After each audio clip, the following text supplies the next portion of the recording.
नाज़रीन इकराम अस्सलामु अलैकुम वरहमतुल्लाहि वबरकातुहू।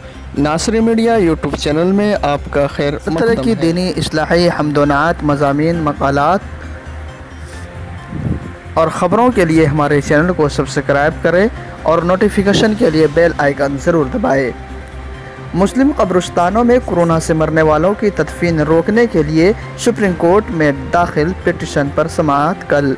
जमीयत उलमा हिंद ने दाखिल की मुदाखलतकार की दरख्वास्त मुखालिफत करने के लिए बांद्रा कब्रिस्तान को भी फरीक बनाया गया।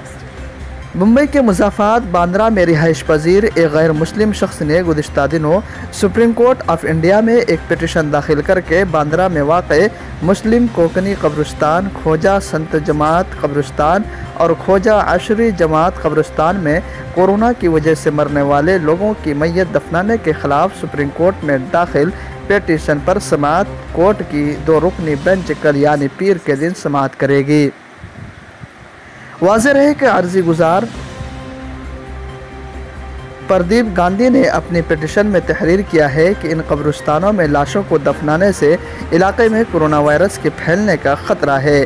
हालांकि इससे कबल 27 अप्रैल को मुंबई हाई कोर्ट ने BMC की जानिब से मैयत दफनाने की इजाज़त दिए जाने के ख़िलाफ़ दाखिल पिटीशन पर अर्जी गुजार को कोई राहत नहीं दी थी, जिसके बाद उसने सुप्रीम कोर्ट में पिटीशन दाखिल की, जिस पर कल समाअत होगी।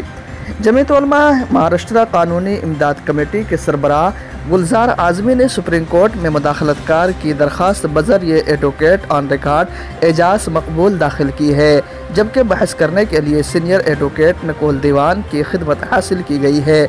मामले की समाअत 2 रुकनी बेंच जस्टिस रोहिंटन नरिमन और जस्टिस इंदिरा बनर्जी करेंगे। जमीयत उलमा बांद्रा कब्रिस्तान की जानिब से दाखिल करदा मुदाखलतकार की अर्जदाश्त में तहरीर किया गया है कि इंटरनेशनल हेल्थ ऑर्गेनाइजेशन ने ख़ुद अपने बयान में कहा है कि मरने के बाद अगर मैयत की तदफीन ज़मीन में कर दी जाए तो इससे वायरस फैलने का ख़तरा नहीं रहता। पिटीशन में मज़ीद तहरीर किया गया है कि मिनिस्ट्री ऑफ हेल्थ, हुकूमत हिंद और इंटरनेशनल हेल्थ ऑर्गेनाइजेशन व दीगर तिब्बी इदारों की जानिब से जारी की गई गाइडलाइंस को फॉलो करते हुए तदफीन की जा रही है, जिस पर एतराज़ करना गैर वाजिबी है। बांद्रा मुस्लिम कोकनी कब्रिस्तान को भी इस मामले में जमीयत उलमा ने फरीक बनाया है ताकि कब्रिस्तान में तदफीन के ख़िलाफ़ दाखिल पिटीशन का मजबूती से जवाब दिया जा सके। जी हाँ नाज़रीन किराम, आपसे गुजारिश है कि हमारी इस खबर को ज़्यादा से ज़्यादा शेयर करें, लाइक करें और कमेंट में अपनी राय ज़रूर दें।